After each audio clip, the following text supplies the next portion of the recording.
Hello, hello, everyone. Good evening, good night, and good morning. How is everyone doing? Welcome back to day 4.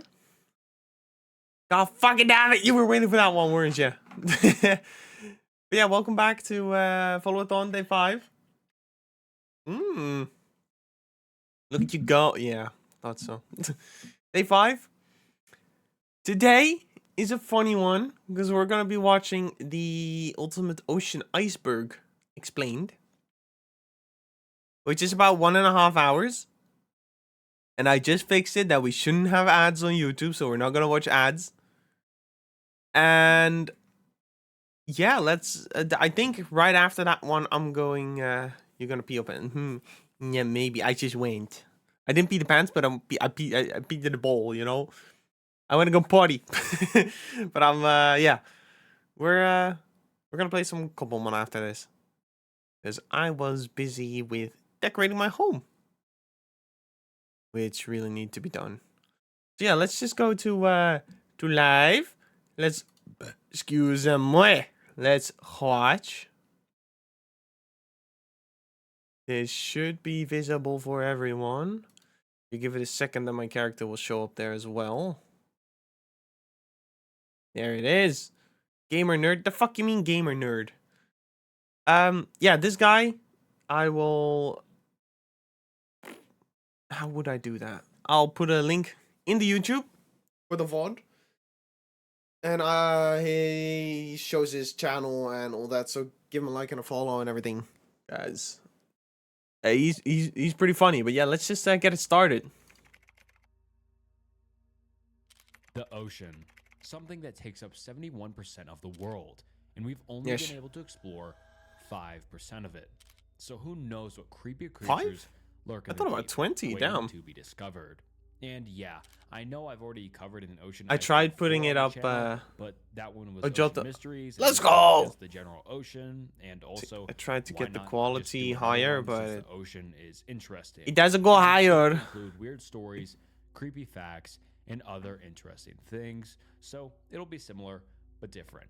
I mean, it's the ocean, one of the biggest things in the world, so there will be more than enough new info to cover. And many of you have suggested going deeper and in more depth and detail for each. We're going deeper in the ocean. So that's what I plan on doing for this video. I'm gonna shit my pants. And also, if you don't know how an iceberg works, from there's let's go. Let's go. It has some of the craziest and most. He cracking his real gloves, you know, that kind of shit. Just to scare me. Let's dive into the Ultimate Ocean Iceberg explained. Oh. And also, before we get into the video, Snook. subscribe to Snook _YT. YT. I'm trying to get to give him a like and a follow, please. Subscribers before the end of the year, and I think we can do it. So please subscribe. He posted this last year, and I think he's currently on 599. Tier 1, the 80%. 80% of the ocean is undiscovered, roughly. Although it is more like 80%. This is the best quality I can give. The exact percentage may vary depending on who you ask or just what people qualify as discovered or undiscovered. The ocean covers about 71% of the Earth's surface, yet much of it remains unexplored and unmapped, especially in the deep sea. Only a fraction of the ocean floor has been thoroughly studied and mapped with modern technology, leaving vast areas unseen by human eyes. In fact, it's estimated that less than 5% of the world's oceans have been explored in detail. Although the reason it says 80% as this entry is because like 15 to 20% of it has been kind of explored in semi-decent detail, not in like perfect detail. I don't know, it's kind of confusing depending on the person. Oh, look at little sea urchins. The resource you get it from. Let's go. The deep ocean in particular also poses significant kind of like the parasites due to exploration. The ocean, such as they infest everything, but darkness and very cold temperatures. Wait. Isn't that the thing from the Titanic?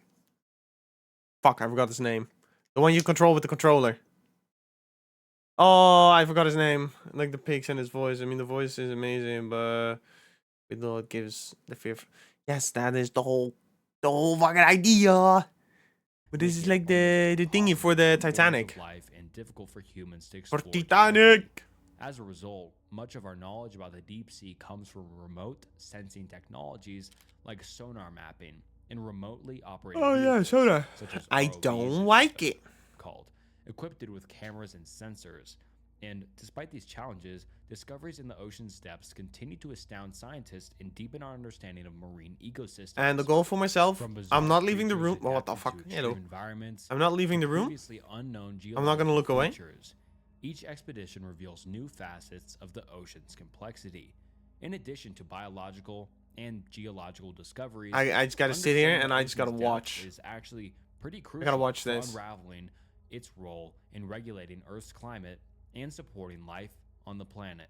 The deep sea plays a vital role in global nutrient cycling and heat distribution. And also, many aspects of these processes remain poorly understood, so it's kind of important that we go down there and try to figure out what's happening. Efforts Oh, to sure. Okay, explore thank and you. understand Thank the you. Thank ocean you. are ongoing, driven by scientific curiosity, environmental concerns, and economic interest. International collaborations Sorry. such as the Nipon Foundation GEBCO Seabed 2030 projects What the aim fuck? to map the entire ocean floor by the year 2030, which would be insane if we actually were able to do that within roughly the next 5 to 6 years. That would just be crazy if we knew everything that was down there. Giant oarfish. In the depths of the world's oceans dwells the giant oarfish, a creature both biologically remarkable and also culturally significant. There we go. Scientifically known as the Regalsius glenson, it holds the title of being the longest bony fish alive, with individuals fuck? of the fish reaching lengths of up to 11 meters or 36 Hey, what feet the fuck, or amigo? more. Despite its imposing size, the giant oarfish is elusive and rarely encountered alive, making it a subject of fascination and mystery. One of the distinctive features Pretty of the though. giant Well, oarfish is its long, it looks pretty, ribbon-like body, but adorned with vibrant scales, fucking hell. and a striking red dorsal fin that runs the length of its back. This fin kind of flows gracefully through the water, resembling the motion of oars rowing through water, hence the name oarfish. These deep-sea giants are typically found in the mesopelagic or bathypelagic zones of the ocean, descending to depths of 200 to 1,000 meters, which is about 600. Okay, but if it's that depth, then why? 60 Well, I mean, to fear factor. 3,300 feet The color in skill the of it. ocean Oh, or more. nice. Their Yeah, this is elusive nature probably and not deep-sea the habitat make them fish almost that he's talking impossible about. for scientists to study.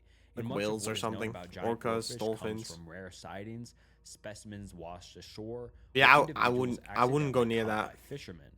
In addition to their biological marvel, giant Hello. oarfish also carry cultural and mythological significance, often intertwined with They can get up. superstitions and folklore. Yeah, but still. Throughout history, these majestic creatures have What the been fuck? associated with various omens and portents, leading to their portrayal as harbingers of doom in some cultures.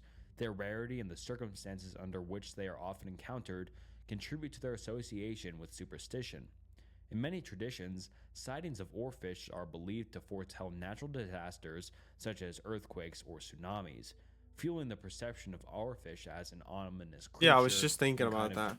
Because when, like, the earthquake at the bottom of the ocean, they're gonna migrate. It's like, oh, fuck, danger. Uh-oh, move it. And then they show up. And is that an or... Yes! an evil thing. It's scary. Hello, Chippy! Osborne Reef. The Osborne Shouldn't you be Reef streaming? is an I'm artificial joking, I'm reef joking. located I know it's a in video. Fort Lauderdale, How you Florida, doing? in the United States. Initially considered as an innovative solution to environmental and Yes, economic Chippy. challenges, Yes. the reef has become a cautionary tale about the unintended consequences What the of fuck? large-scale marine engineering projects.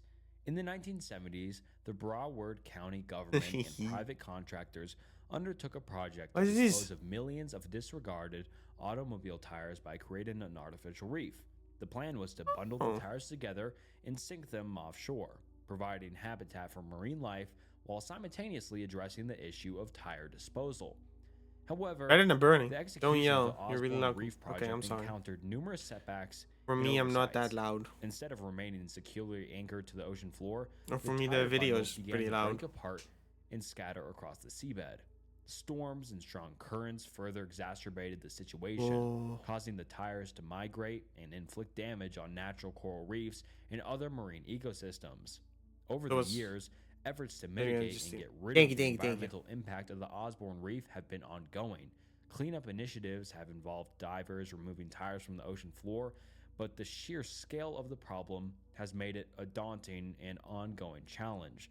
Damn. Despite all of the efforts of people involved, large quantities of tires still litter the seabed, posing a threat to marine life and habitats. The Osborne Reef serves as a tale that's kind of funny because who would just be They like, oh, tried let's to do just throw something a good, bunch of trash into the ocean but it because it's didn't going to work? work. And also just a tale of just engineering projects gone wrong.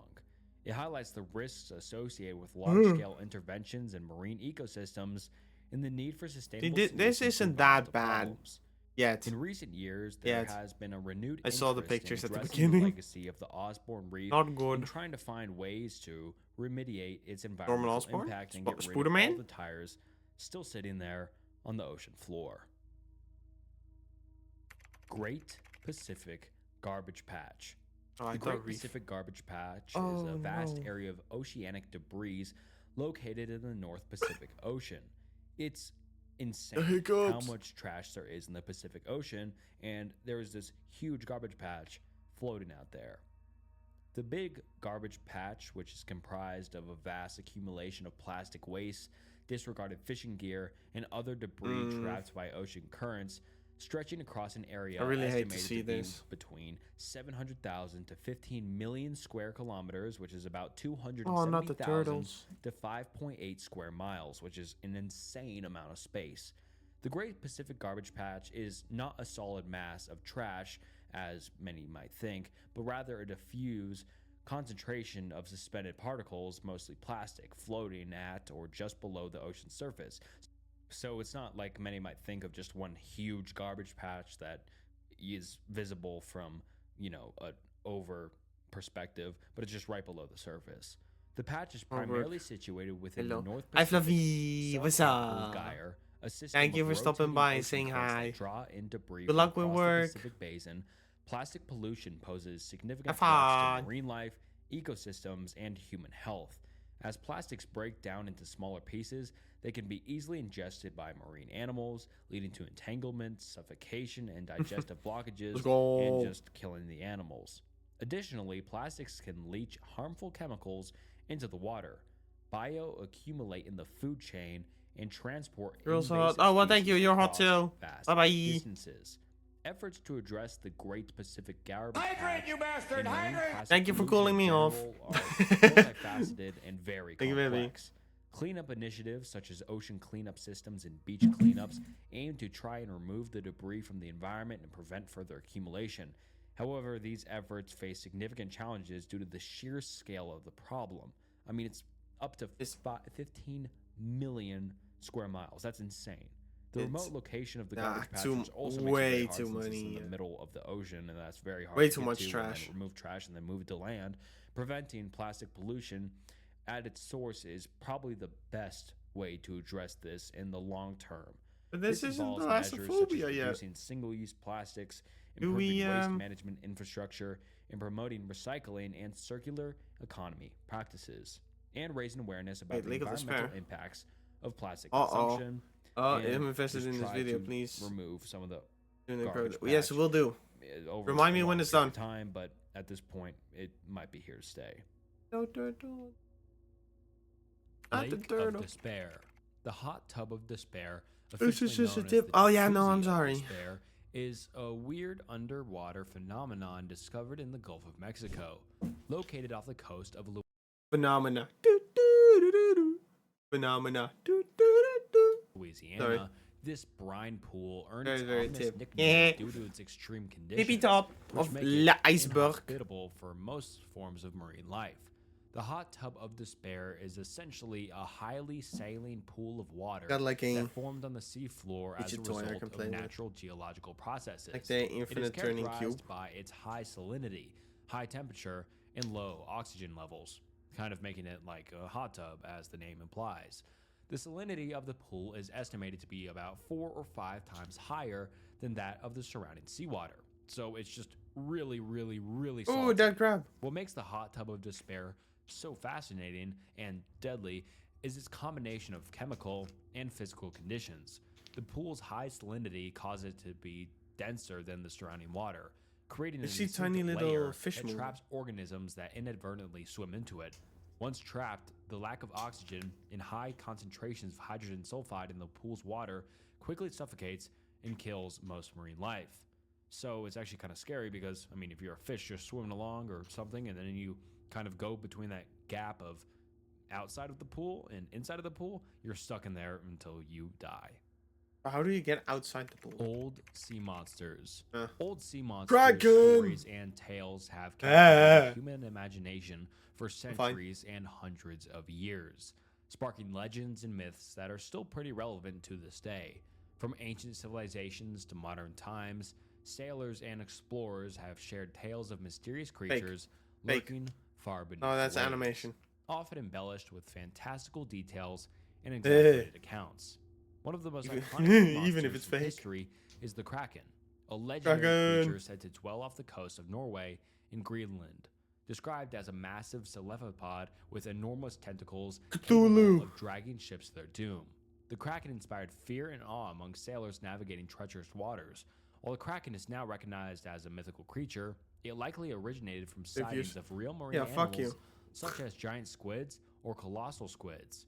Another famous sea monster is the Leviathan, a monstrous sea serpent mentioned in ancient texts with religious scriptures. Described as a fierce creature with scales, sharp teeth, and immense size, the Leviathan symbolized chaos and kind of unknown forces in various mythologies.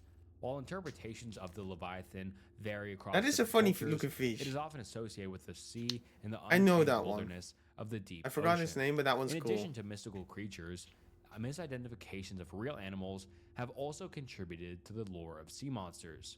For example, sightings of large marine mammals such as whales or manatees may have interpreted as sea serpents or other fantastical creatures by sailors unfamiliar with such animals. Similarly, encounters with exotic species like giant oarfish, which we just talked about a little bit ago, or rare deep-sea fish could have fueled rumors of sea monsters prowling the depths. Throughout history, sea monsters have been a prominent feature of nautical folklore and literature, inspiring countless tales of exploration and adventure. From epic poems like the Odyssey and the classic novels like Moby Dick, sea monsters have played a central role in shaping maritime mythology. What the fuck is that? Understanding of the ocean's mysteries. That's a water While many cow. sea monster stories are firmly rooted in legend and just myth, some have been debunked or explained by modern science. Purple orb. The purple orb in the ocean refers to the discovery of mysterious gelatinous spheres found floating in the depths of the sea. These orbs, often purple or translucent in color, have been encountered by researchers exploring the ocean's depths and have sparked curiosity and speculation about their origins in nature and why they exist and where they even came from. One notable instance of the purple orb phenomenon occurred in 2016 when scientists abound the exploration vessel Nautilus, operated by the Ocean Exploration Trust, discovered a series of purple orbs floating off the coast of California.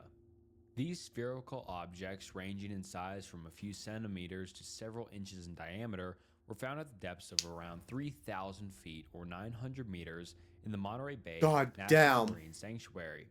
Initially, the identity of the purple orbs puzzled researchers, as they did not resemble any known marine organisms.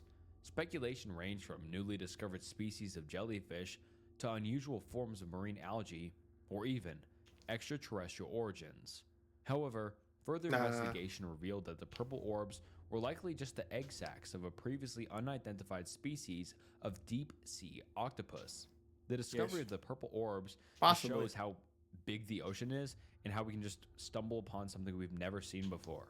It's pretty crazy. I wonder how much more stuff we have never seen in the ocean before and is still waiting to be discovered.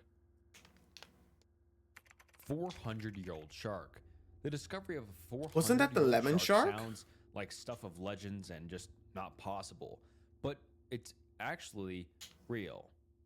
The Greenland shark is a large, slow-growing species that inhabits the cold water. They have like a lot of parasites in their eyes, you know? It has a remarkable ability to survive in extreme environments for a long time, thanks in part to its unique physiology. which includes a slow metabolism and low body temperature. In recent years, scientists have used radiocarbon dating techniques to estimate the ages of Greenland sharks by analyzing the lenses of their eyes. Kind of like tree rings, where you can kind of Damn. count the rings of the tree, the layers of a shark's eye lens accumulate over time, providing a record of its Shark growth and couldn't care development and how any old it less. is.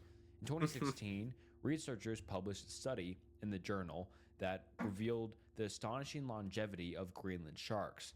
By analyzing the eye lenses of 28 different specimens, scientists estimated that some individuals could live for over 400 years. Um, All right, now on to Tier 2. the fact that NASA first was searching in the water and ocean, they also quickly known started as the exploring the Devil's cat. Triangle, Yes. is a region in the western part of the North Atlantic Yes. Ocean, bounded between They found something there. Bermuda, Miami, and Puerto Rico. They found something. It has gained notoriety for allegedly being the site of numerous unexplained disappearances of ships and aircraft over the years, fueling speculation and many conspiracy theories about paranormal or supernatural things. The origins of the Bermuda Triangle legend can be traced back to the mid-20th century, when a series of high-profile incidents involving the disappearance of ships and planes captured public attention.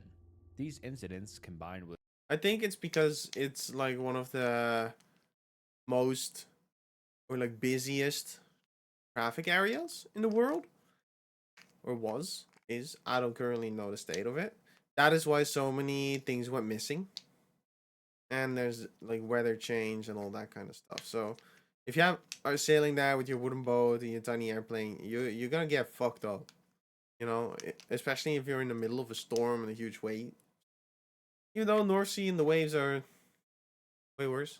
sensationalized media coverage and I popular thought about books it. like The Bermuda Triangle by Doesn't mean it's Charles true. Berlitz helped to cement the Bermuda Triangle's reputation This is why I get as a Thalassophobia mysterious also. and dangerous I just get fear area. because I don't see However, what is under many me. of the purported mysteries That is of the whole Bermuda thing. Triangle have been If debunked. I'm in water and I don't see what is below me, like all the way below me, I'm not going fucking in there. You know? Fear of the unknown. Pretty easily or explained by just natural causes. For example, some disappearances can just be shown by adverse weather conditions, navigational errors, mechanical failures, or just plain human error. In some cases, wreckage from missing vessels has been discovered, providing evidence of more mundane explanations for the disappearances.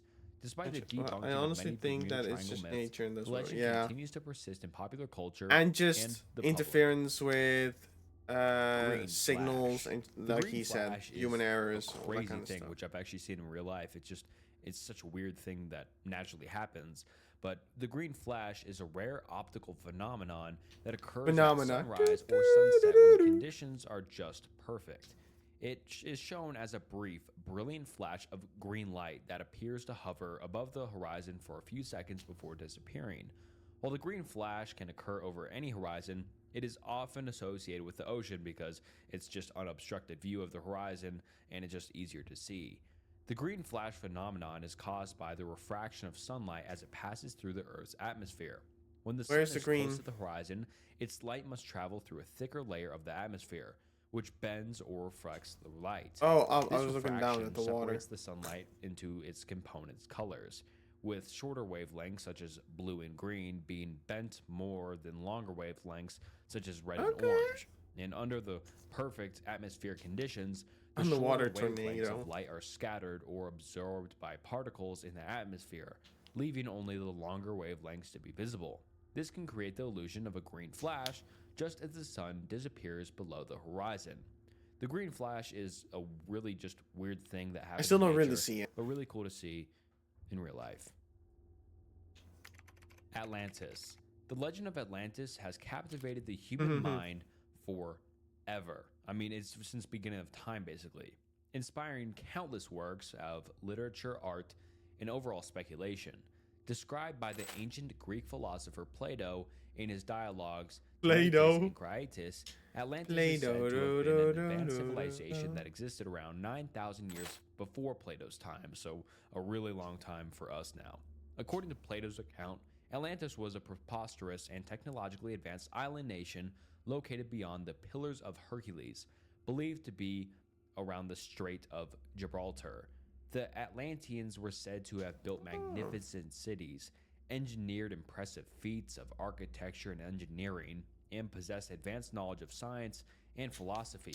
However, according to Plato, the Atlantean civilization ultimately met a tragic fate. In his dialogues, Plato describes how Atlantis became morally corrupt and dissident, leaving the That's gods to Gibraltar. punish the island with a cataclysmic Wait, wait, wait, event. wait, In wait, a wait, wait, single wait, day wait, and wait. night, That's where you land on Battlefield 6. gods to punish the island with a cataclysmic Like event. Mission 2. In a single day and night, Atlantis is said to have been swallowed by the sea, disappearing beneath the waves and leaving behind only myths and legends. And despite extensive speculation and numerous theories about Atlantis, the true origins of the city legend remains shrouded in mystery. Some scholars believe that Plato's account was purely fictional, intended as a Yes. philosophical allegory or moral lesson, although others suggest that the story of Atlantis may have been inspired by real events or cultures, such as the ancient Minoan civilization of Crete or the volcanic eruption that destroyed the island of Thera around Mm. 1600 BCE. Over the centuries, countless explorers, archaeologists, and treasure hunters have all searched for evidence of Atlantis, scouring the oceans, mapping remote I islands, mean, and excavating partly, ancient yeah, but I ruins think there's in just hopes of nothing uncovering left. the lost civilization. Nothing. Sea monster of Daedalus. Oh, The God. sea monster of Daedalus, also known as the Oh! Daedalic sea serpent, is a legendary creature that's said less. to inhabit the Oh, I waters got off chills. the coast of the I island of hate Crete it. in Greek mythology. I'm gonna hate The it. story of the sea monster of Daedalus is intertwined with the myth of the famous inventor and craftsman Daedalus, who is best known for building the labyrinth of King Minos of Crete and creating wings for himself and his son Icarus to escape from imprisonment. But that's a whole nother story. According Right. to ancient Greek texts, Daedalus was reputed to have built a magnificent palace for King Minos, located on the island of Crete. Mm-hmm. However, in some versions of the myth, Daedalus incurred the wrath Wait, of the Crete? I gods was through there. King Minos himself, leading I've to been his there before. exile from Crete. Crete. As he fled from the island, Daedalus is said Let's to have get out of encountered the one. sea monster of Daedalus, a fearsome serpent-like creature that Yes. terrorized sailors and threatened ships navigating the waters around Crete. Descriptions of the sea monster of Daedalus vary, Oh, but no. it is Ugh. typically depicted as a massive sea serpent with multiple heads, sharp teeth, and the ability to capsize ships with its powerful coils. Some versions of the myth describe the monster as the offspring of the ancient sea god Poseidon, while others Mm-mm. attribute its Mm-mm. creation to the vengeful Crazy. sorcery of King Minos or the wrath of the gods. Crazy squid jelly Blue hibernation. whale mating ritual. Oh, The wait, I know mating that one. ritual of blue whales, the largest animals on Earth, No, wait, sleeping. is a I know. fascinating sort of thing that happens, to say the least. While much of the blue whale's mating behavior actually remains a mystery due to the Yeah. challenges of studying these elusive Wait, the creatures blue in whales their or the natural other habitat, weird long scientists tentacle have thingies? gleaned insights into their courtship rituals through observation and research and a little bit of I speculation. don't like the fact that I don't Blue see the whales are known to bottom. engage in complex mating behaviors, which typically occur during the breeding Eh. season in warmer waters. Mating rituals often involve vocalizations, physical displays, and pursuit behaviors as males compete for the attention of females. One of the most striking aspects of blue whale mating behaviors is their use of vocalizations, which can travel for That is long dick! distances underwater. Male blue whales produce He's pulling his low-frequency cock out. songs that are thought to What? serve as a means of communication and attraction during the mating season. These songs may consist of repeated patterns of Yeah. moans, pulses, and whistles that can be heard by potential mates over vast distances. Male blue whales also engage in physical displays to attract females and establish dominance over rivals. This may include behavior such as breaching, where the whale leaps out of the water and crashes back down, creating a that's spectacular cool. splash and just something, cool to look at, I guess, for whales. Breaching may serve as a visual and auditory signal of strength and vitality, demonstrating the male's fitness as a potential mate. During the mating season, male blue whales may also engage in pursuit behaviors, following and swimming alongside females in some sort of display. This allows males to assess the reproductive readiness of males and compete for their attraction. Once a female has chosen a mate, mating itself is thought to occur underwater, typically in deep oceanic waters away from the prying eyes of observers. The exact mechanics of blue whale mating remain largely unknown, as mating events are rarely observed directly.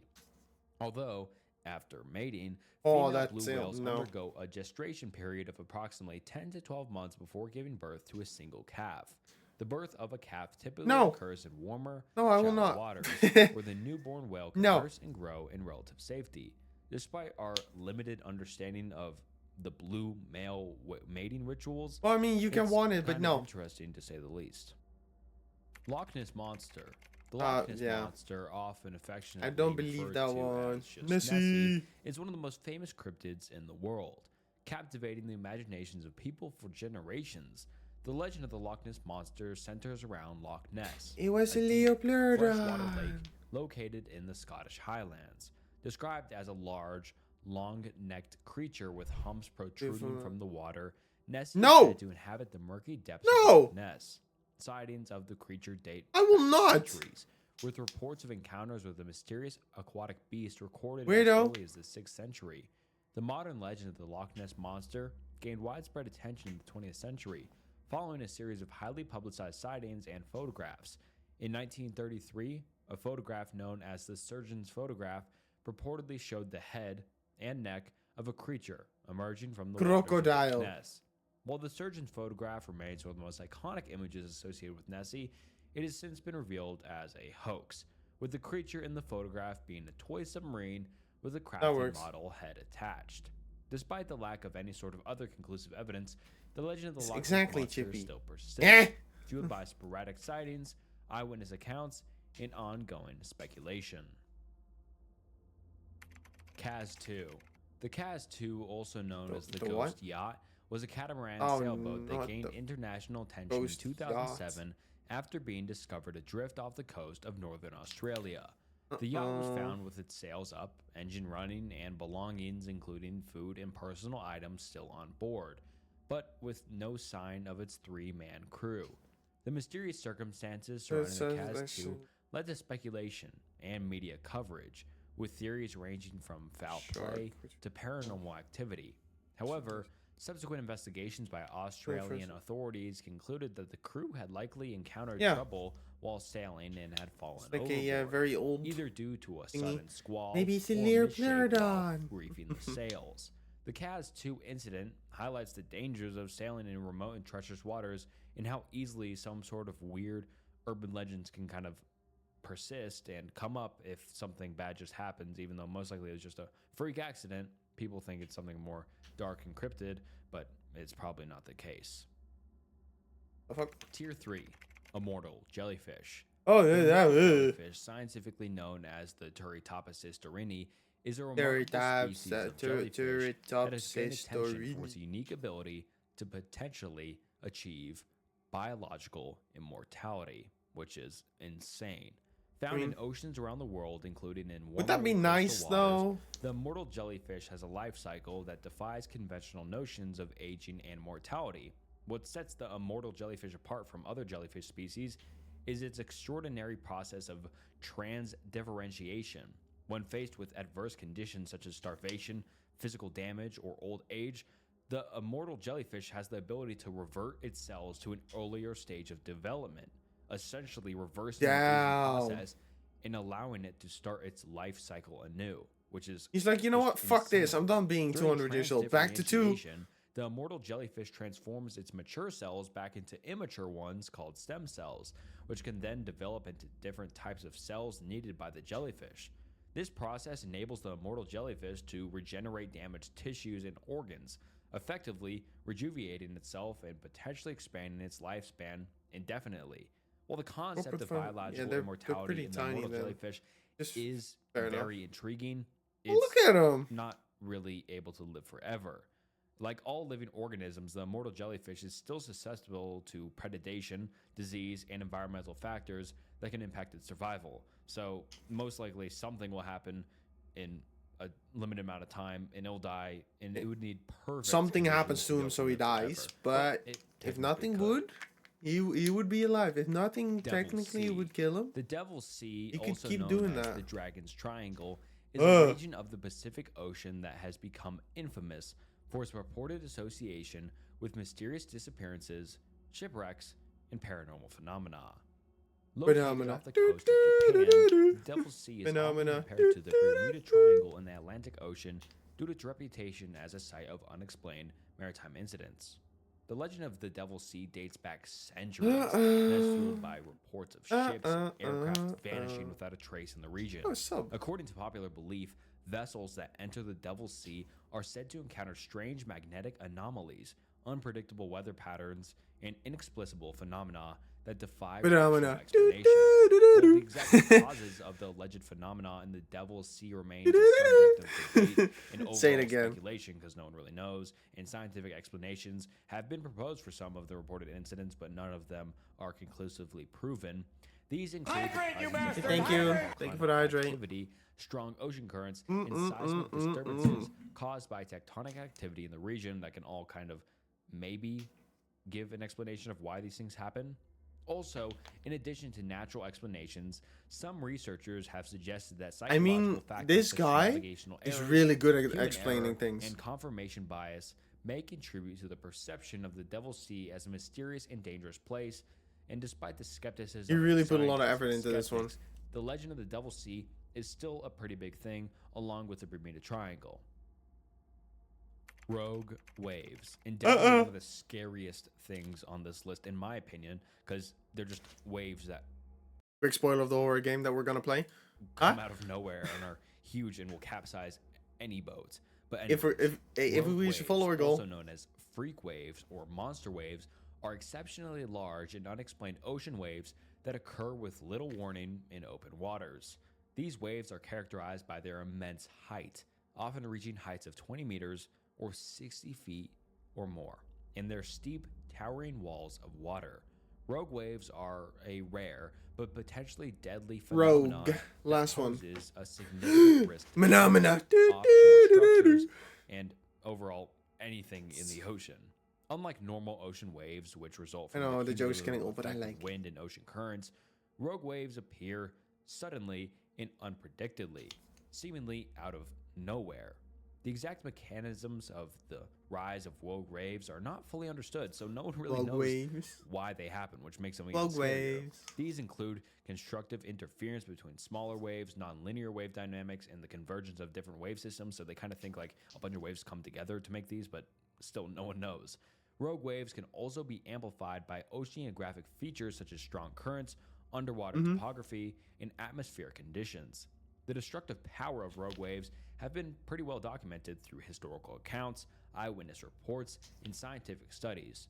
Ships of all sizes have been struck by rogue waves, with devastating consequences ranging from structural damage and cargo loss to just overall capsizing and sinking and losing everyone on board. In some cases, entire vessels have been lost at sea with zero trace, leaving behind only speculation. Advancements in oceanography, meteorology, and satellite technology have been able to enable scientists to better understand rogue waves and predict their occurrence. However, forecasting rogue waves remains a formidable challenge due to their unpredictable nature. Big fin squid. The big fin squid, also known by its scientific name Magnapina, is a lepopod. Magnapina, more like Magna structures. Weird and remarkable creatures inhabit the dark depths of 7,000 feet. What the fuck? At depths ranging from 1,000 to 4,000 meters, which is 3,300 feet to 13,000 feet, making them rarely encountered by humans. That's Big cute. Squids are for their disproportionately long and arms, and I mean, look at them on screen. These things are terrifying looking, which can extend to length several times their body size. These arms are equipped with rows of small suckers and fin-like structures along their length, giving the squid its distinctive appearance. The exact function of these long arms is not known, but they are thought to play a role in capturing prey. There we go. Sort of navigation and mating, maybe, but no one knows because these things are just so not studied. One of the most striking features of the big fin squid is its large umbrella-like fins, which extend horizontally from the base of its mantle. These fins can span several meters in width and are thought to help the squid maintain stability and maneuverability in the deep sea environment. The translucent nature of the fins may also serve as Eat some 'em. sort of camouflage, allowing the squid to blend in Make with squid rings from 'em. surroundings and avoid detection by predators. And despite their unusual appearance, relatively little is known about their biological and behavior of bigfin squids due to the challenges of Hey, it studying looks them like a and bird. just finding them because they're Being almost longer. impossible to find Well, because I mean, the ocean the is blue huge. whale. Most of what is known about these creatures comes from specimens that have been captured in deep sea trawls or observed by remotely operated vehicles during The deep blue sea whale we just saw. exploration missions. Big fin squids are believed to be primarily solitary and elusive creatures. Although they may congregate in certain areas of the ocean in search of food or mates, their diet likely consists of small fish, crustaceans, Yeah. and other deep sea organisms, but that's still all speculation. As our understanding of the deep sea ecosystem continues to grow, big fin squids are just one of the things that kind of give you nightmares about the ocean. I already have nightmares about the Point ocean. Nemo. Point Nemo, also known Guys, as the we found oceanic him. pole of We found him. inaccessibility, is a Finding remote Nemo. location in the southern Pacific Ocean that holds the distinction of being Got the him. farthest point from any landmass on Earth. Oh, yeah. Located approximately 2,600 Point Nemo, if you're there, you are closer to astronauts in space than you are to any other person in the world. If they are not next to you, of course, but you know. 188 kilometers or The space and like, yeah, I just said it. 1,670 miles I from just the said nearest it. land. Point Nemo is situated in a region known as the Oceanic Desert, where the nearest human No, fuck inhabitants you. are often astronauts. We aboard the we're just on the International same Space wavelength, Station. you know. Like, Normally that's it's me and insane Lord how on the same. this island is Yeah, but so I was remote. saying it. The closest Yeah. people to you are people in space. The name Hey, Nemo he is said it as derived well. from the Latin word for no one, reflecting the isolated and uninhabited nature of this remote location. Yeah, finding Nemo, Point no, finding Nemo no is one. surrounded by thousands of kilometers of open ocean in all directions. Speculation, finding no one. Nemo doesn't actually exist, and it's the father having PTSD from losing the entire batch of his children. Thoughts? Making it one of the most inaccessible places on the Movie planet. theory? The remote location of Point Nemo has led to its use as a spacecraft graveyard, where defunct satellites, space stations, and other space debris are unintentionally deorbited and allowed to Yeah, so re-enter the therefore Earth's Nemo atmosphere, doesn't exist. burning up upon re-entry. This minimizes the risk of collisions with active the father satellites is and just reduces the amount of space debris in Earth's in a orbit. state of So despair. It's kind of a useful island in some sort of sense. Despite its isolation, Point Nemo actually plays an important role in scientific research and environmental conservation. Its pristine waters are home to a diverse array of marine life, including whales, dolphins, and deep sea fish, making it a pretty valuable area for studying marine ecosystems and biodiversity. Mary Celeste. The Mary Celeste is one of the most famous mysteries in the history regarding the ocean, I guess. I don't know This that one. American merchant brigantine was discovered adrift and deserted in the Atlantic Ocean in December 1872. The ship was found in seaworthy Yeah, condition with its schizophrenic. cargo and personnel belongings intact, but there was no sign of the crew or passengers anywhere on board. The circumstances surrounding the abandonment of the Mary It's Celeste okay, don't worry. remains a subject of speculation and debate to this day. I said it of as what well, so. happened to the entire crew? When the ship was discovered by the crew of the British brigantine De Grata, it was found to be sailing erratically, with its sails set haphazardly and its lifeboat missing. The ship's log and navigational instruments were also missing, along with personal belongings and valuables belonging Maybe to they the got crew and kidnapped. passengers. Several theories have pirates. been proposed to explain the mystery of the Mary Celeste, ranging from piracy and mutiny to natural disasters and paranormal phenomena. Some have speculated that the crew may have abandoned ship in panic due to a sudden storm, a leak, or the presence of sea monsters or other supernatural forces. However, none of these theories fully account for all the evidence surrounding the Mary Celeste mystery. The absence of any sort of distress signals, signs they of could be. struggle, or damage to the ship has led many to believe that foul play or human error may have been involved. Some have suggested that the crew may have staged their own disappearances as part of an insurance fraud scheme or to escape debts or legal troubles. Despite extensive investigations and inquiries conducted by maritime authorities Well, they and could historians still over the be. years, the true fate of the crew and passengers of the Mary Celeste remains It was a unknown. merchant ship. That doesn't The mean that they world's have weapons. oldest mammal. The world's oldest living mammal known to inhabit the ocean Sperm is whale. the bowhead whale. Oh, bowhead These whale. remarkable marine mammals are native to the Arctic and subarctic regions, where they are known for their immense size, thick blubber layer, and iconic bow-shaped skull.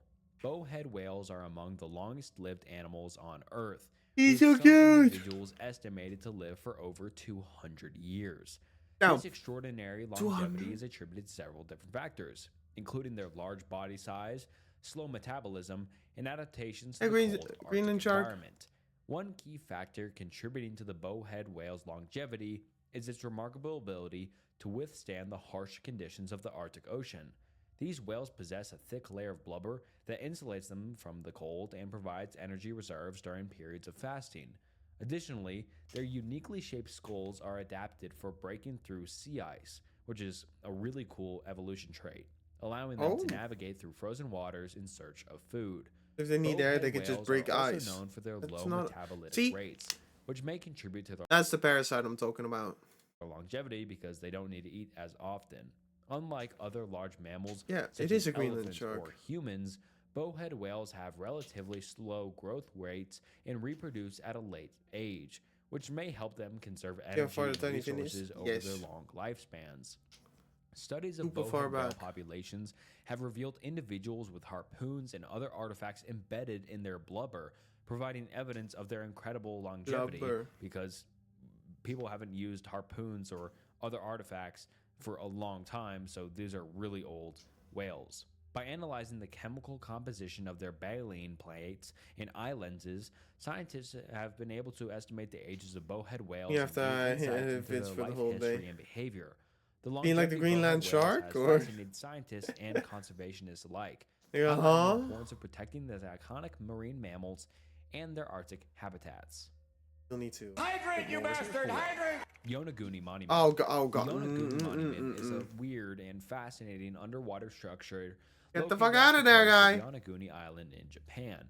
Discovered in the 80s by local divers, the monument consists of a series of massive stone formations that resemble terraces, steps, and columns, kind of like an ancient civilization or city underwater.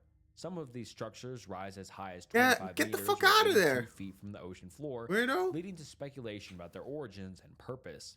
The Yonaguni Monument has sparked intense debate among scientists, archaeologists, and geologists since its discovery.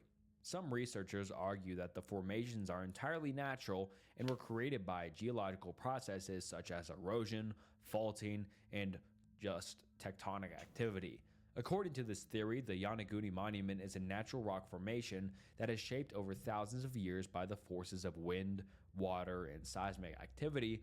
However, fucking air. others contend differently, and they say that You the know. structures bear evidence of human construction and may represent the remnants of an ancient Oh, he is. civilization that has gone unknown. Yeah, he is playing some other Proponents guy of this around. Like, theory point to goddamn. features such as a right-angle corners, Oh, that's straight pretty edges, close and to parallel land, lines but that still. appear to be Ugh. man-made rather than natural in origin.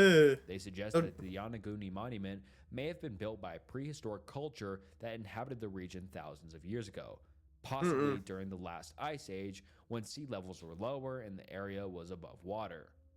Despite decades of research and exploration, the true origins of the Yonaguni Monument remain a subject of speculation, with no one really knowing whether it's a Spoopy. man-made structure or just some sort of Gonna natural dragon fruit structure. and take While it. some scientists Let's remain go. skeptical of the idea that the structures are man-made, others Enjoy. continue to investigate the site in search of evidence to support this hypothesis. In addition to its archaeological significance, the Yonaguni Monument has become a popular diving destination and tourist attraction. That is drawing not visitors what it from looked around the world like. Who are eager to explore Those this are in weird Mexico. formation and uncover the secrets of its ancient past. And those like Whether the it's temples. natural or man-made, the Yonaguni Monument is pretty cool and That is not that. interesting to debate about. That's Photoshop. 2003 Great White Incident. The Uh-oh. 2003 Great White Incident refers to a tragic event that occurred on April 25th, 2003, off the coast of South Australia. During a routine diving expedition in the waters, a group of experienced divers encountered a large great white shark. And tragically, during the encounter, one of the divers, Rodney Fox, was attacked by the shark. The shark inflicted severe injuries on Fox, including multiple puncture wounds and lacerations, particular to his chest. Isn't that the abdomen, shark and just arm. killing itself? Despite the severity of his injuries, Rodney Fox managed to fight off the shark and, with the help of fellow divers, was quickly brought back to surface and evacuated for emergency medical treatment. He underwent multiple surgeries to repair the damage caused by the shark attack and eventually made a remarkable recovery. Think the shark incident is sparked dead. widespread media attention and renewed debate about shark behavior and human encounters with these dead. apex predators. Rodney Fox's survival and subsequent advocacy for shark conservation and research made him a pretty prominent figure in the field of marine biology and shark education. Biblical Leviathan. We talked about the Leviathan earlier, but this I will one not go goes shark deeper watching with you. into the biblical Leviathan. In biblical mythology, the Leviathan is a mythical sea Depends. monster If or we're in an giant aquarium, sea yeah. serpent Oh, hello. mentioned in various ancient texts, including the Hebrew Bible, Hi. Old Testament, and Talmud, and other Jewish writings. The Oh Leviathan god, is he flipped the described as a fucking boat. massive and fearsome creature of the deep, I want to look possessing away. great strength and great power. The exact nature and characteristics Don't of the you fucking dare show Leviathan me. vary depending on the source and interpretation of the Bible. In some texts, the Leviathan is depicted as a literal sea creature, often associated with chaos and destruction, while in other interpretations, it is interpreted as a metaphorical representation of cosmic forces or primordial chaos. In the Hebrew Bible, the Leviathan is mentioned in several passages, including the book of Job and the book of Psalms. In these texts, the Leviathan is described as a monstrous sea creature that cannot be tamed or defeated by humans. It is portrayed as a symbol of God's power and sovereignty over the natural world, representing the forces of chaos and disorder that God has the power to control the world. The Leviathan is also mentioned in Jewish folklore and mysticism. While it is sometimes depicted as a primordial creature that will be slain by the Messiah, I said depends. If we're in an aquarium, then yes. Era of peace and harmony, and in Christian tradition, the Leviathan is sometimes interpreted as a symbol of evil or the devil, representing the forces of darkness and temptation that seek to oppose God's will. Overall, the Leviathan is just a very powerful and pretty enigmatic figure in biblical mythology, symbolizing the mysteries of the deep and the eternal struggle between order and chaos. That's only gonna get worse from here. Darkness. Its legendary status has inspired countless works of art, literature, said if it's in an and aquarium, religious yes. interpretations throughout history. Kraken is real. The Kraken is a it's a giant squid monster, often depicted as a giant octopus or a squid-like creature in folklore and mythology. While the Kraken has captured the imaginations of people for centuries, there is no evidence to support the existence of such a creature as described in myth and legend. However, it is worth noting that giant squids, such as the Argentithias species, do exist in the ocean, and they can grow to impressive sizes, with some specimens reaching lengths of over 40 feet or 12 meters in length. These elusive creatures inhabit the deep ocean and are rarely encountered by humans, contributing to their mysterious reputation because they're not usually seen. They so bombed they'll Cthulhu go for long times without being seen. So maybe that's why. That's where Krakens came from, because they're so rarely seen and they're just so big. Who knows? Or they're just made up by old pirates. Historically, exaggerated tales of encounters with giant squids may have contributed to the creation of the Kraken legend. Sailors and seafarers encountering these massive and often intimidating creatures may have embellished their stories over time, leading to the development of myths and legends about these fearsome sea monsters. While the Kraken may be a creature of legend, the existence of giant squids might be just the Kraken. Me too, sweetheart, me too. Globster. The globsters are mysterious, unidentifiable organic masses that occasionally wash ashore on beaches around the world, sparking curiosity and kind of weird speculation because, like, what are these things? These bizarre and often grotesque-looking creatures are typically pretty big and large, amorphous masses of flesh and tissue, lacking clear features or recognizable anatomy. So these things are just gross because they're just masses of flesh and tissue. Like, that's disgusting. Globsters can vary widely in appearance, texture, and size, with some specimens resembling decaying carcasses of marine animals such as a whale, shark, or giant squids. And then they While go home. others defy easy classification due to their strange and otherworldly appearance, the term globster was coined in the mid-20th century by Ivan T. Sanderson, a cryptozoologist and marine biologist, to describe these weird creatures and entities. While some globsters may have mundane explanations such as decomposing remains of known marine animals, other explanations defy identification and remain shrouded in mystery.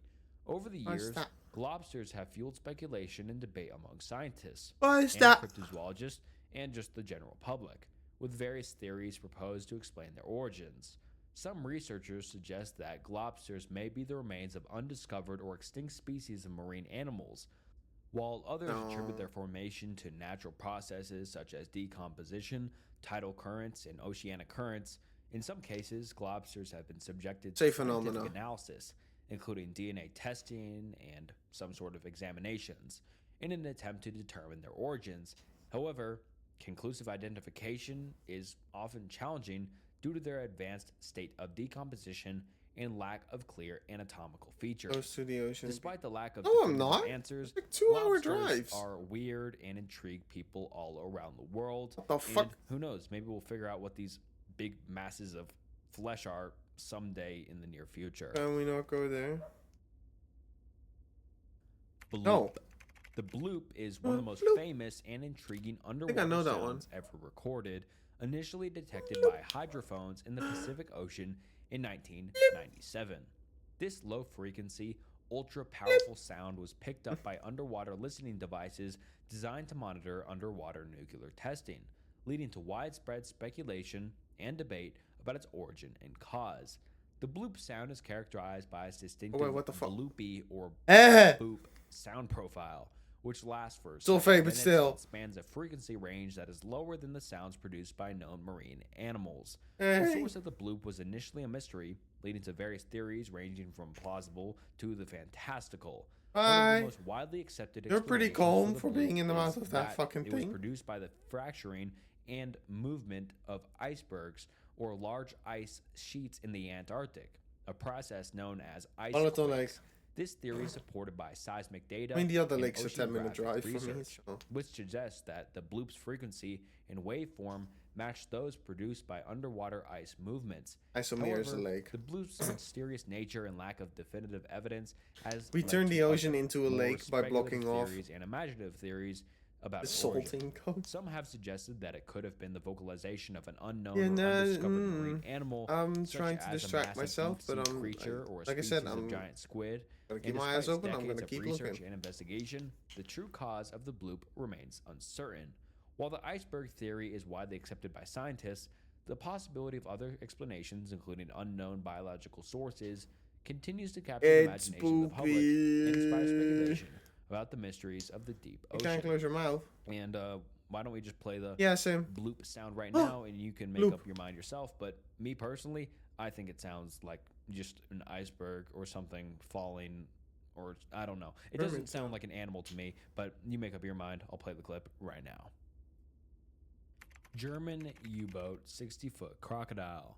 The story of the Where German was it? U-boat encountering a 60-foot crocodile is a famous legend that Huh? has circulated for decades.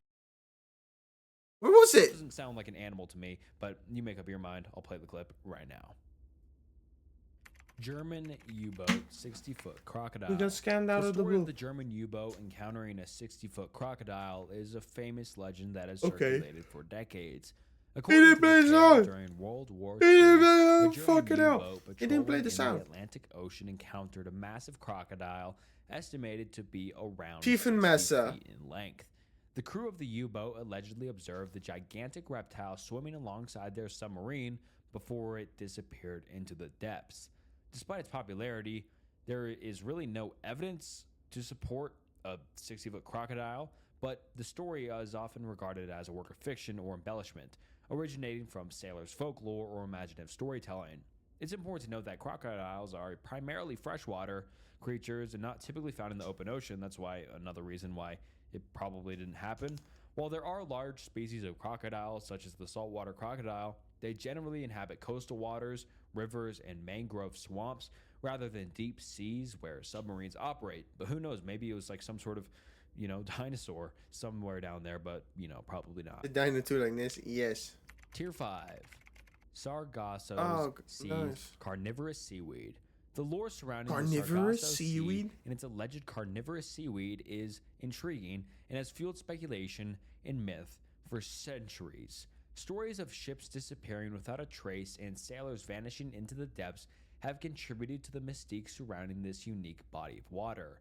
While there is no credible evidence to support the existence of such a carnivorous seaweed in the Sargasso Sea, the dense mats of sargassum seaweed that accumulate there are present navigational challenges for ships. Hydrate, you especially bastard! Okay, Hydrate! thank you, Mark. Hello, Mark. What's It's up? possible that these ships became ensnared in thick patches of seaweed Bye-bye. and could contribute to their disappearance or abandonment, so they're This is, kind of like you got 3 minute carnivorous, I hands? guess, because ships would get stuck in them. I'll give you another 3. Additionally, the calm, warm waters of the Sargasso Sea, combined with its swirling currents and lack of prevailing winds, can create a sense of eerie stillness and an isolation that may have added to the atmosphere of mystery and danger associated with the area.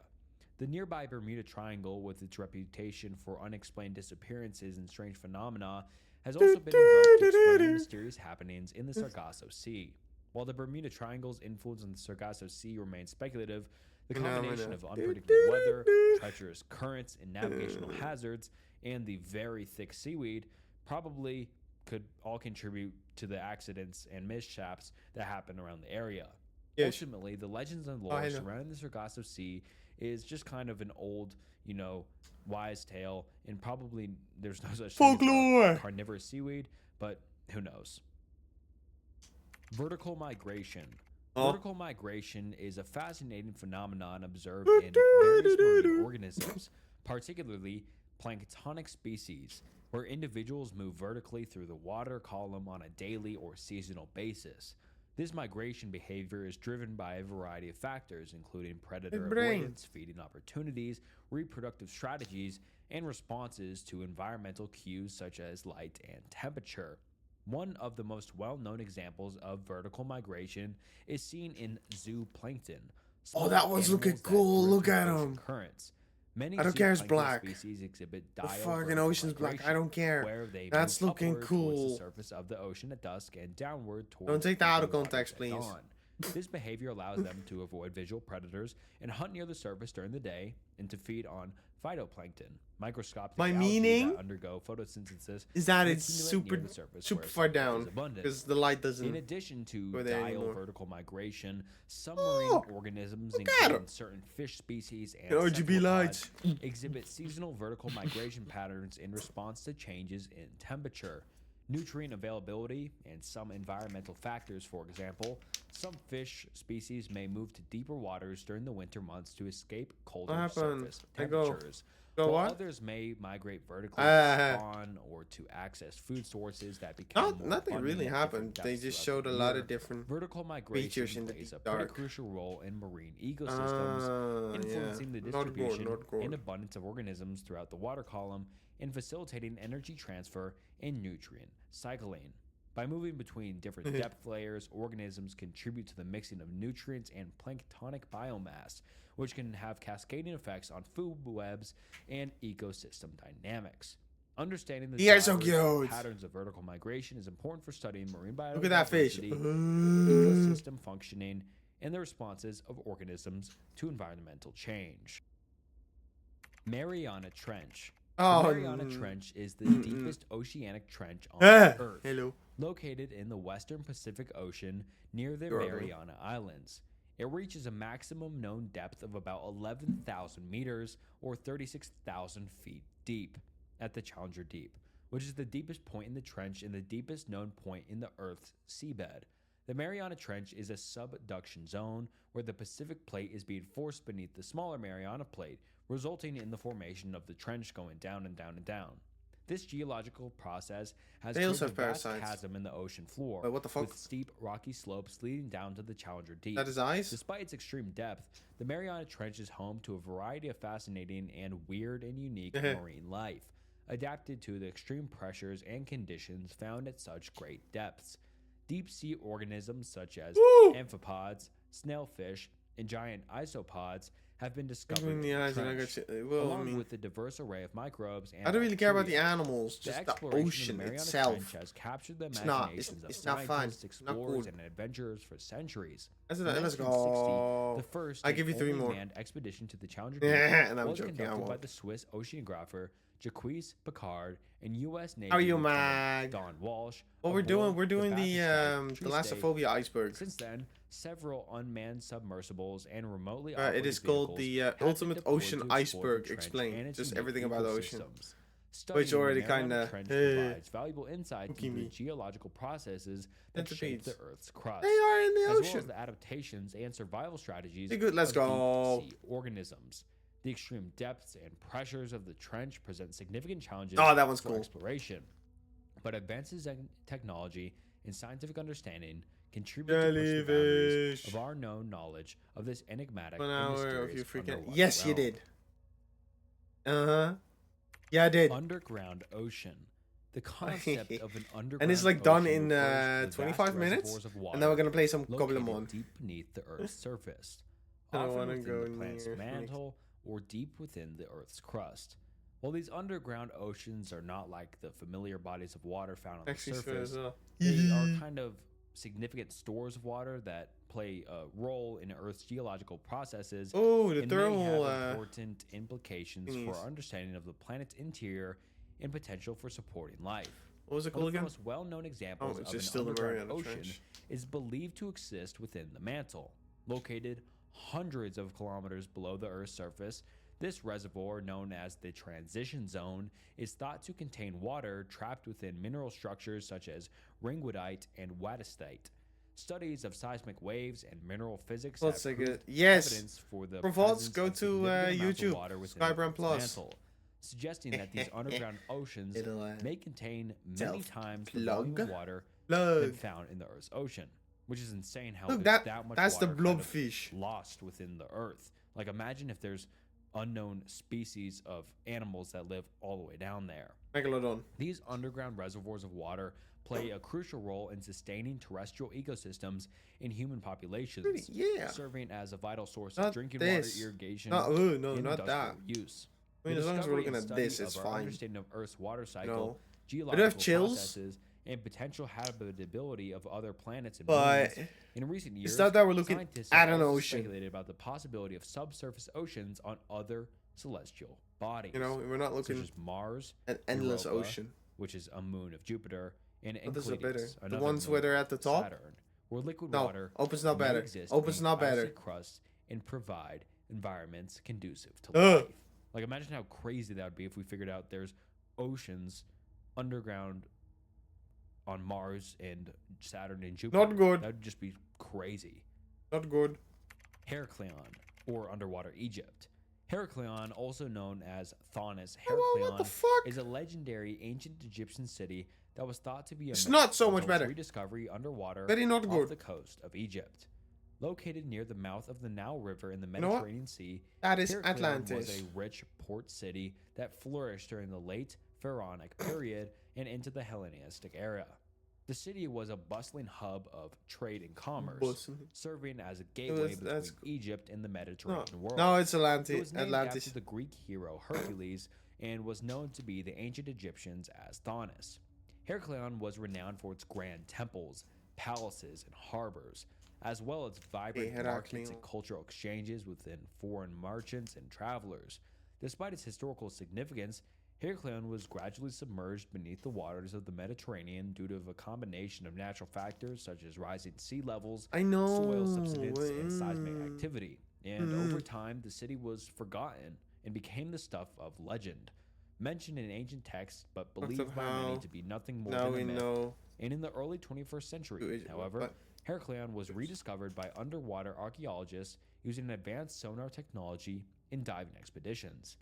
Excavations revealed remarkably well-preserved ruins of temples, statues, artifacts, and buildings, all submerged in the shallow waters of Abu Qir Bay, providing a weird glimpse and fascinating glimpse into the lost world of ancient Egypt. The discovery of film is pretty fucked Heracleon up. was offered valuable insights into the Good luck with your Marvel Rivals, mag. of ancient Egypt and the Mediterranean region. And what if this is the exact same scenario with Atlantis? What if Atlantis is somewhere down there we just haven't found yet? Who knows? Interesting though. Aha!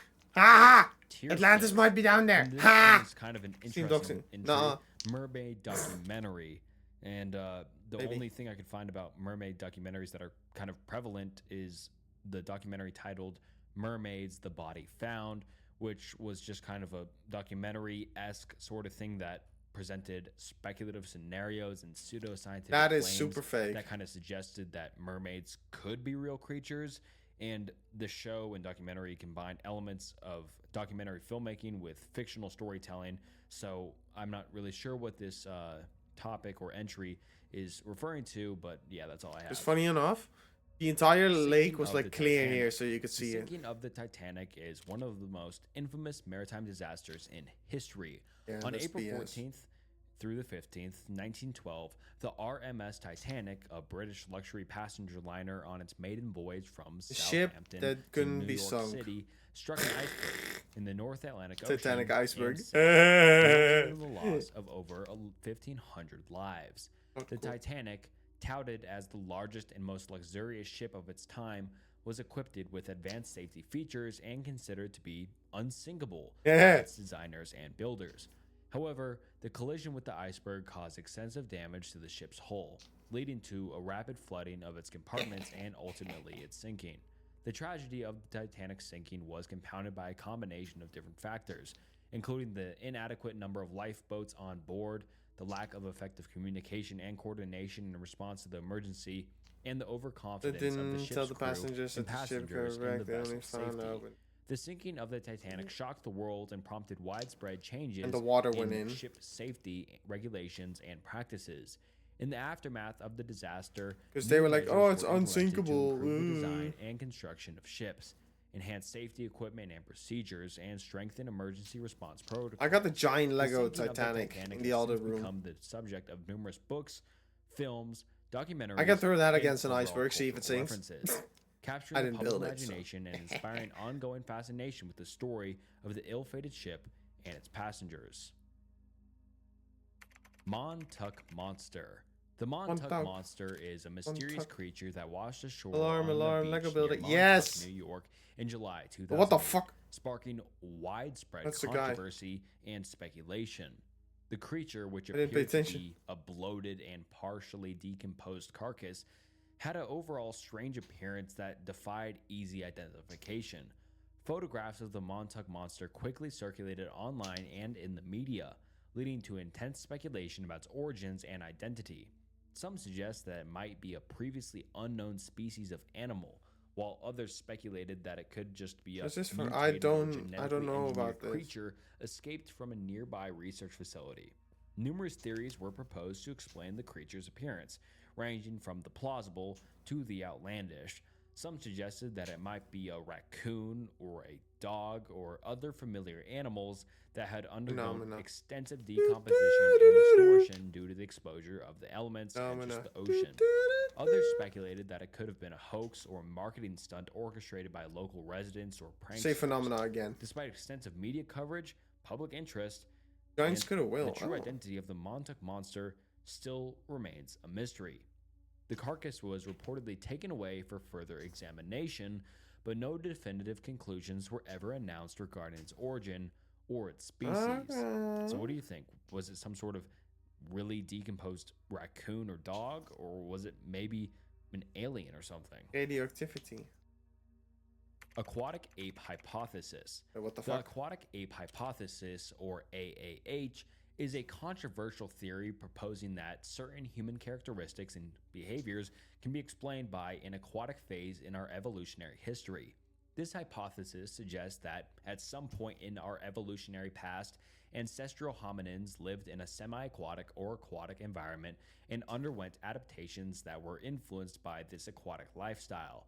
Oh yeah, Proponents yeah, of the yeah, aquatic yeah. ape What the fuck? hypothesis argued that several features of modern humans, such as bipedalism, subcutaneous fat distribution, lack of fur, and certain psychological traits, such as the diving reflex, can be best explained by aquatic or semi-aquatic past. They suggest that living in a watery environment would have favored traits such as efficient swimming, wading, diving, and foraging for aquatic foods like Imagine shellfish. drinking energy. However, the aquatic ape That'll be me. hypothesis is highly controversial Oh wait, what the and fuck? lacks Hello. substantial evidence from fossil records or comparative anatomy to support its claims. Critics of this Supposed to be theory dragon argue fruit. that the theory relies heavily on Bayberry. speculative scenarios and does not adequately account for the alternative fuck this guy look at? explanations for the observed traits couldn't and be me. behaviors in humans. That couldn't Most be me. mainstream scientists reject the aquatic ape hypothesis in favor could be of you though, more Mag. widely accepted theories of human evolution, such as the savanna hypothesis, which proposes that early hominins evolved in terrestrial environments, adapting to life on Me the this African morning. savannas. While the aquatic You ape woke up and hypothesis chose remains violence. a topic of debate and speculation, and just kind of an I would do the interesting same. thing to think about, it is the minority of researchers and enthusiasts that kind of support it, but definitely an interesting hypothesis to say the least. Saint Augustine monster. The Saint Augustine monster is an intriguing What and the mysterious creature that fucking hell walks is ashore that? on the beach near Saint Big Augustine, monster. Florida, It's still in energy. November 1896. The massive carcass, estimated to be around 21 feet or 6.4 meters in length and weighing several tons, Excuse-moi. attracted widespread attention and speculation at the time. The creature's appearance was described as resembling a massive octopus or squid They're gonna with use long sound. tentacles and a fair enough. gelatinous body, so it was most likely just a big squid. But its Thing is, unusual I don't think features it's and good to get size used to led it. to intense speculation about its origin, with various theories proposed to explain its presence enjoy on the it. beach. Some suggested that the St. Augustine monster might be a previously unknown species of giant octopus or squid, while others speculated that it Yeah, but could have been a sea it's monster or mythical very creature. The Eastern discovery of the carcass European, sparked okay? public interest, That is with newspapers everything. reporting on the Exactly. mysterious Drink find and responsibly. scientists and experts Don't get used to it. offering their own Chippy theories gets and it. explanations. Despite extensive study and examination and theorizing, the true identity of the St. Augustine monster remains uncertain. While some researchers That is a believe that it may have moonfish. been a That is a moonfish. I know that thing. decomposing Where carcass did of I a find known nut species though? of marine Exactly. animal, others argue that it could have been a hoax or a misidentification You like the of a burning in natural your throat? phenomenon, such as a big squid. The St. Augustine monster remains one of the most famous That mysteries of the sunfish, sea, moonfish, potato, capturing the potato. imagination of people around the world, especially since it was so early in Big V, yeah, 1896. big This V. was kind of like the first Chippy, how's stream physical going? myth. Wait, I Tier have it open 7, on my other screen. Phantom Island, Burmea. The Phantom Island Oh, it of stopped. Burmea It is a stopped! mysterious and No! elusive landmass that was believed to exist off Okay. the coast of the Yucatan Peninsula It in the stopped. Gulf of It's Mexico. an Hungarian award Burmea for it. was first Fidelis. depicted on maps dating back to the 16th century, but its exact location and existence have been the subject of debate and speculation for centuries. According to historical accounts, Burmea was described as a small Burmea near island the with rocky Bermuda? cliffs and sparse Oh, it's vegetation. just... Located in the Okay. waters between Oh. the Yucatan Peninsula and the northern coast of the See you at the Mexican hotel state tomorrow? of Veracruz, the island was purportedly rich in natural resources, So, including good valuable luck. deposits of oil and other minerals. I'll be Despite numerous lurking. attempts to locate Burmea over the centuries, including expeditions by Spanish explorers and later efforts by the Spanish. Mexican government, Those the are- island remained elusive and its existence unconfirmed. In the early 20th century, the Mexican government conducted a comprehensive survey of the Gulf of Mexico, but failed to find any trace of Burmea. Hey, The like that mystery again. of I'll Burmea push the button. deepened in the 20th century when geopolitical Fidelis. disputes arose over the Why? ownership of oil-rich areas in the Gulf of Mexico. The location of Burmea became a point of contention between Mexico and the United States, with both countries claiming territorial rights to the area where the island was believed to be located. In the 1990s, the Mexican government conducted satellite surveys and area Fidelis. reconnaissance missions in an attempt to locate Burmea, but Aha. again, no evidence of the island's existence Fidelis. was found. In as recent of 2009, the Mexican government officially SH, declared Fidelis. Burmea to be a phantom island, acknowledging that it could not be located despite extensive efforts to find it. The Baltic Sea Anomaly. The Baltic Sea Anomaly refers to See a the mysterious ba-dum, object ba-dum, discovered ba-dum. at the bottom Say of the the ba-dum, Baltic ba-dum. Sea in June 2011 Ita by a patam-patam. Swedish-based diving team known as the Ocean X Team. The object, which garnered widespread attention, was initially detected using sonar equipment during a survey of the seabed off the coast of Sweden. The Baltic Sea anomaly is described as a roughly circular or oval-shaped structure with a diameter of about 60 meters, which is 200 feet, and a height of approximately 45 meters, which is 13 to 16 feet. It appears to have a stone-like appearance and is located at a depth of around 85 to 90 meters, which is 280 to 300 feet, on the seabed. The discovery of the Baltic Sea anomaly sparked intense speculation about its origins and nature and what it even is. Some people suggested that it could have been a natural geological formation, such as a Millennium Falcon deposit or underwater rock formation, while others speculated that it might have been an ancient archaeological site or even the remnants of an extraterrestrial spacecraft. In the years following its discovery, several expeditions and investigations were conducted to study the Baltic Sea anomaly and attempt to determine its identity. These efforts included underwater surveys, sonar mapping, and even robotic exploration of the site. However, despite these investigations, the true nature of the Baltic Sea anomaly remains unclear, and no definitive explanation has been reached. Some researchers have proposed more mundane explanations for the anomaly, such as a natural geological feature it is the Millennium Falcon covered in sediment, while others continue to speculate about more exotic possibilities. Ningen. The Ningen is a cryptid or legendary creature that is said to inhabit the icy waters of the Antarctic Ocean, particularly in the region known as the Antarctic Sound. The word Ningen is Japanese and translates to human in English, reflecting the creature's purported Oh, you fucking jump scare me, bitch. Descriptions of the Ningen vary. That's a seal. seal. It is generally described as a massive humanoid creature with pale, bluish-white skin, that was fake on the a left. large head, and elongated arms and fingers, so it's pretty goofy looking. Some accounts claim that it has facial features resembling those of humans, including eyes, a mouth, a nose, and others described it as more of a ghost-like in appearance.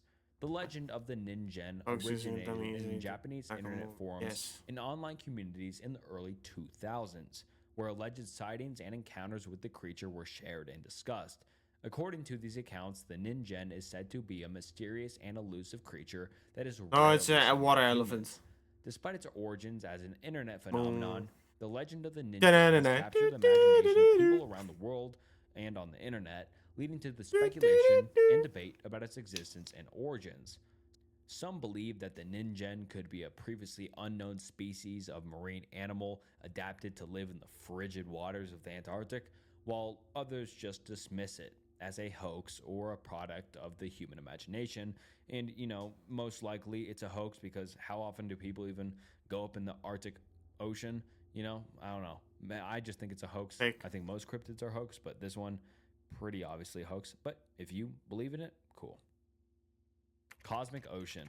The concept of the cosmic ocean is more of a metaphorical and philosophical idea that has been explored in various cultures and belief systems. I thought we were looking down at something. Whew. The cosmic ocean represents the vast and boundless expanse of the universe, likening it to the endless ocean teeming with galaxies, stars, planets, and other celestial bodies.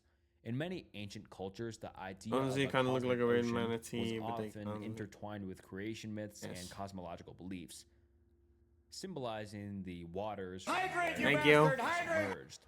Such as in Hindu mythology, for example, the god Vishnu is often depicted as floating on the cosmic ocean before the creation of the world, while in ancient Egyptian mythology, the deity Nun represented the watery abyss from which all life arose.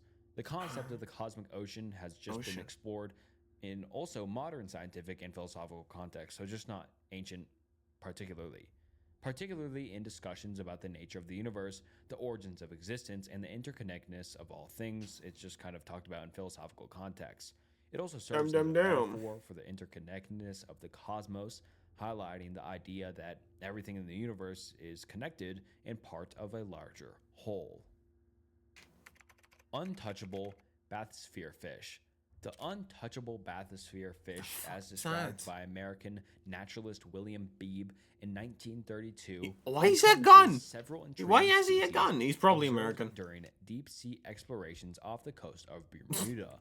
Among these are the five-lined constellation fish, the pallid sailfin, the giant dragonfish, the abyssal rainbow gar, and the three-starred anglerfish. Yeah. The five-lined constellation fish, initially observed at a depth of about 1,900 feet, is described by Beebe as a discoidal in shape, with a large continuous vertical fin, brownish skin, and 5 lines of photophores emitting a pale yellow bioluminescence outlined with light blue rings and a bright purple semicircle. What the fuck? The pallid sailfish, encountered at a depth of about 1,500 feet, Oh, is well, characterized by its good lack luck, of Jonah. bioluminescence, small eye, and good-sized mouth.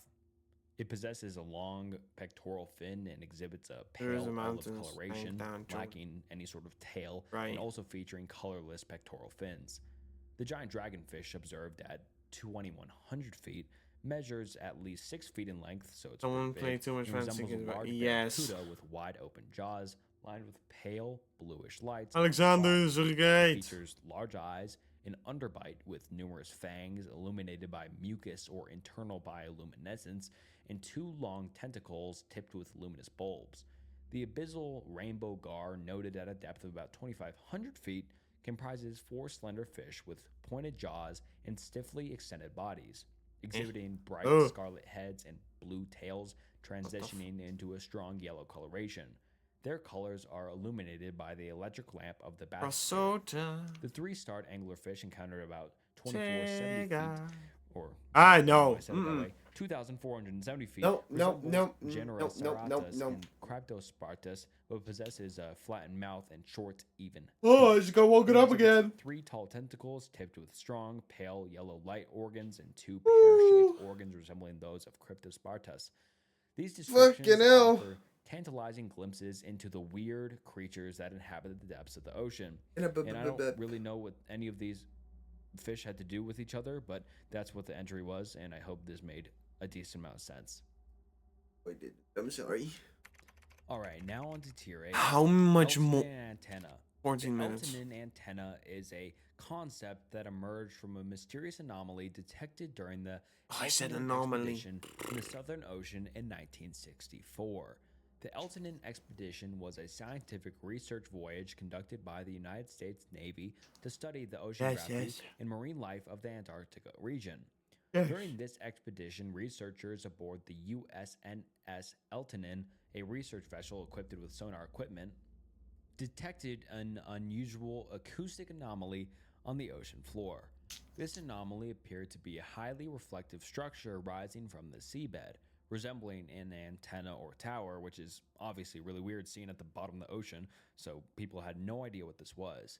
The discovery of the Eltonin antenna look at the old cars, they're so cool. Among researchers and enthusiasts, and Also, just the people Bible who actually knew about it, who proposed various theories to explain its purpose. We can never prove Some it. people suggested that it could be a natural geological formation, such as a volcanic seamount or underwater mountain, and others speculated that it might be an artificial structure or extraterrestrial origin.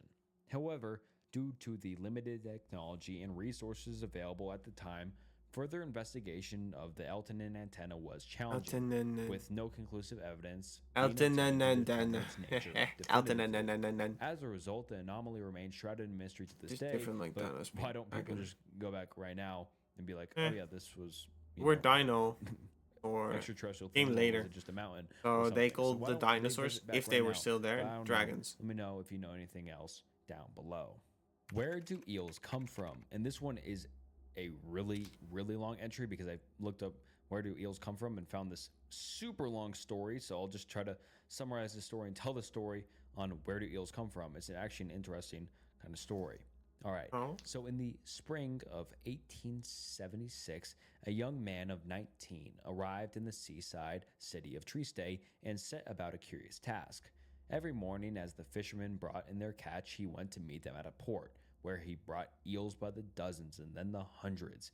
He carried them home to a dissection table in a corner of his room, and from 8 until noon, when he broke for lunch, he then again from 1 until 6, Then, when he quit for the day and went on to oogle the women of Trieste on the street, he Google digitally without slashed the G. away in search for the gonads. Quote, "My hands are stained by the white and red blood of sea creatures," he wrote to a friend. "All I see when I close my eyes is the shimmering dead tissue which haunts my dreams. And all I can think about are the big questions, the ones that go hand in hand with testicles and ovaries, the universal pivotal questions." The young man, whose name was Sigmund Freud, eventually following his evolving questions in other directions.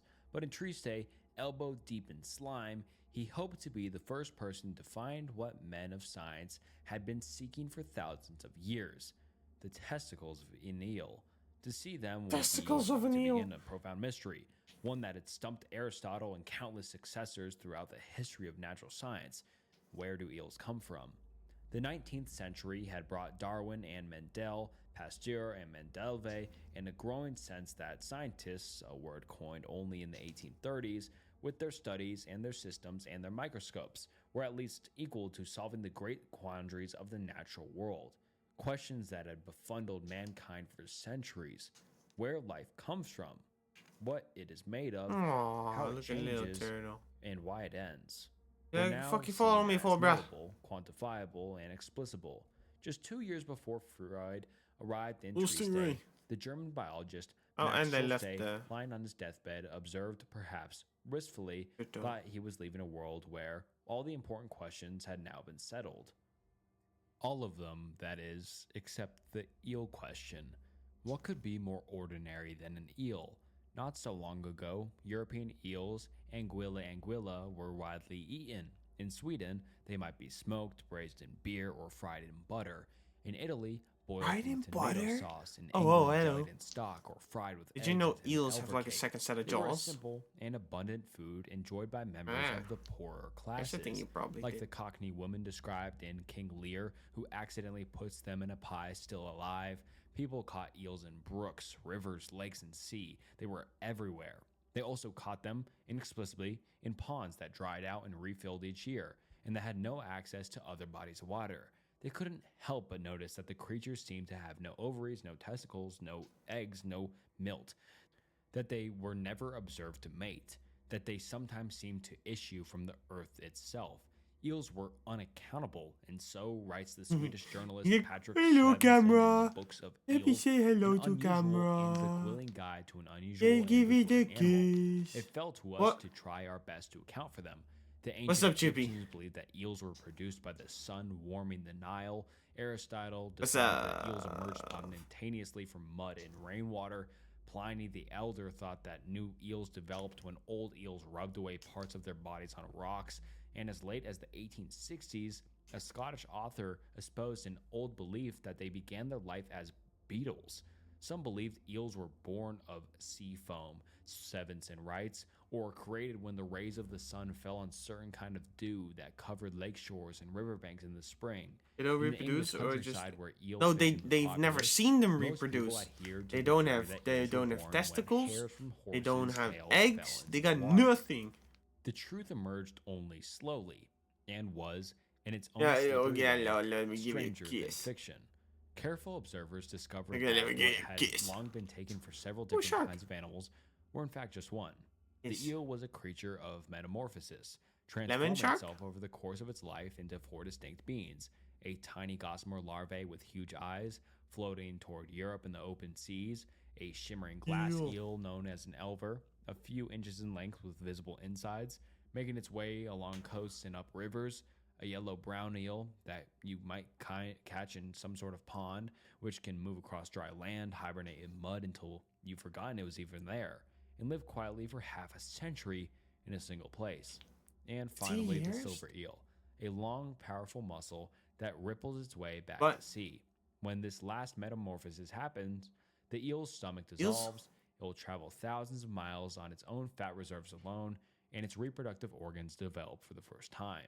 In Huh? the eels of Europe, no one could find these organs because they did not yet exist.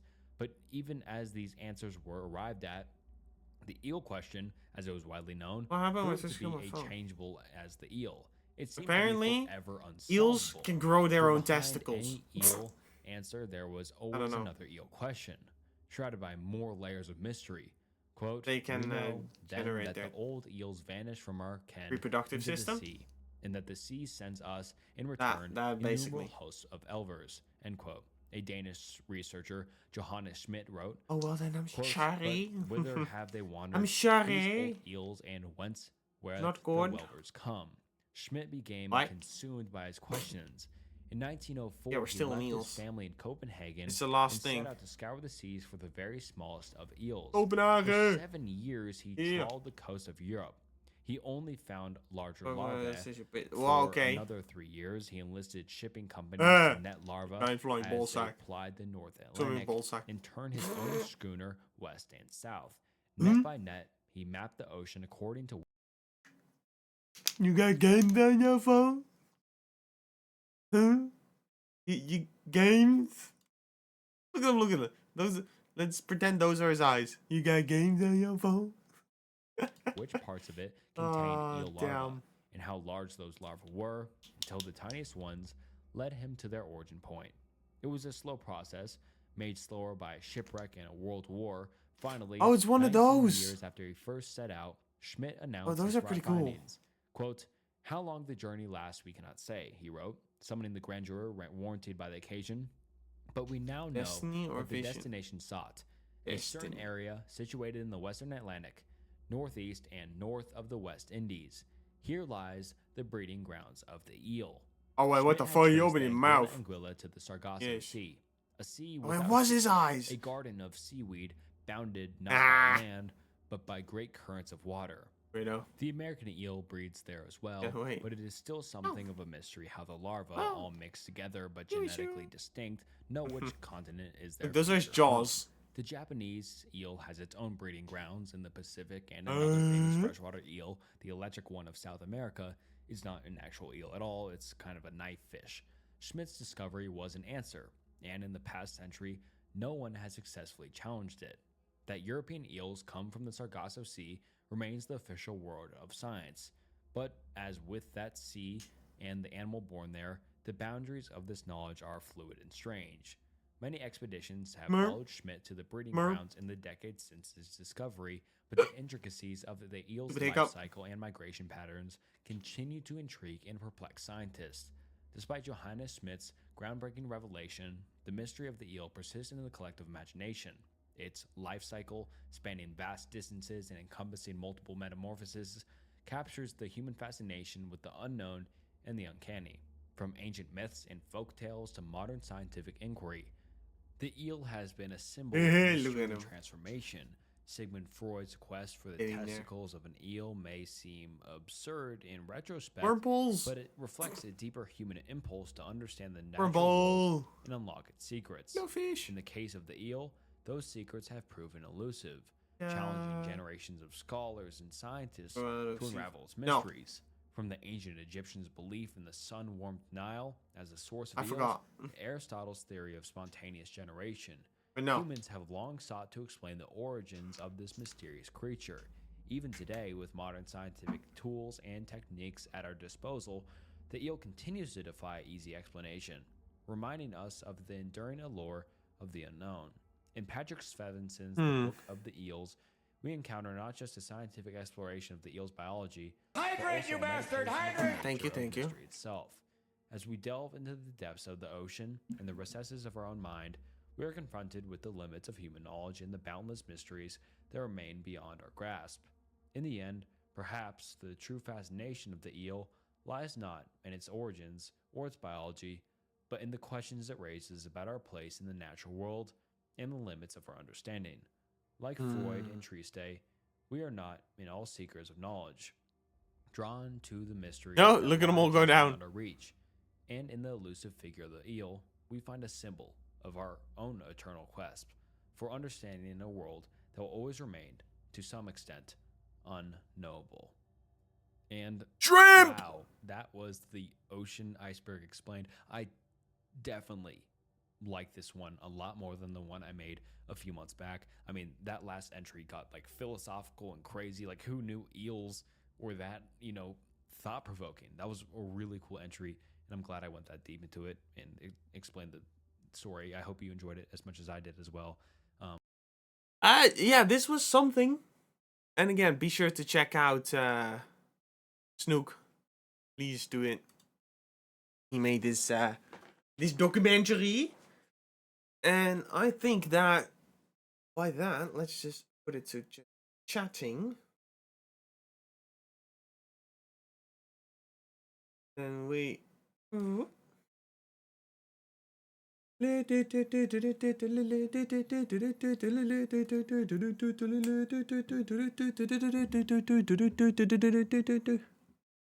Nice vid. Yeah, exactly. I'm pressing all the random buttons. Oh god. There's more.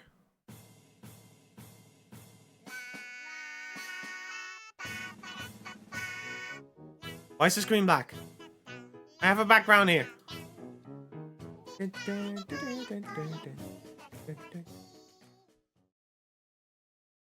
There it is.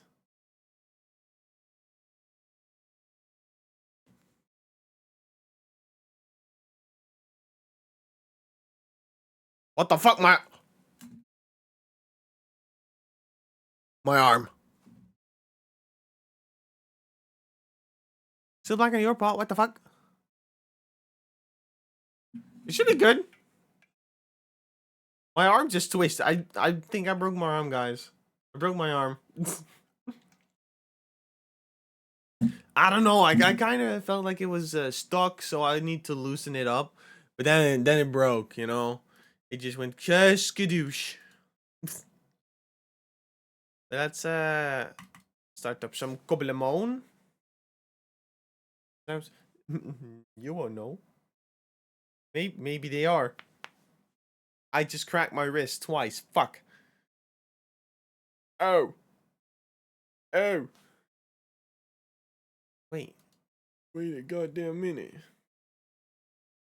Wait a goddamn minute. Wait a goddamn minute. Noodle. Maybe. Maybe. You don't know. Okay, let's see. Because I was thinking of playing, but I'm also very fucking tired. Work today was so annoying.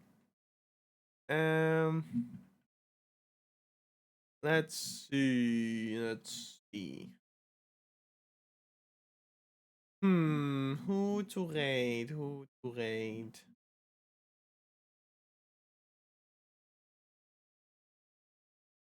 Let's go, Seth. Is Seth still playing? Fuck, he's playing with gnomes. He's been streaming for 5.5 hours. Jeez.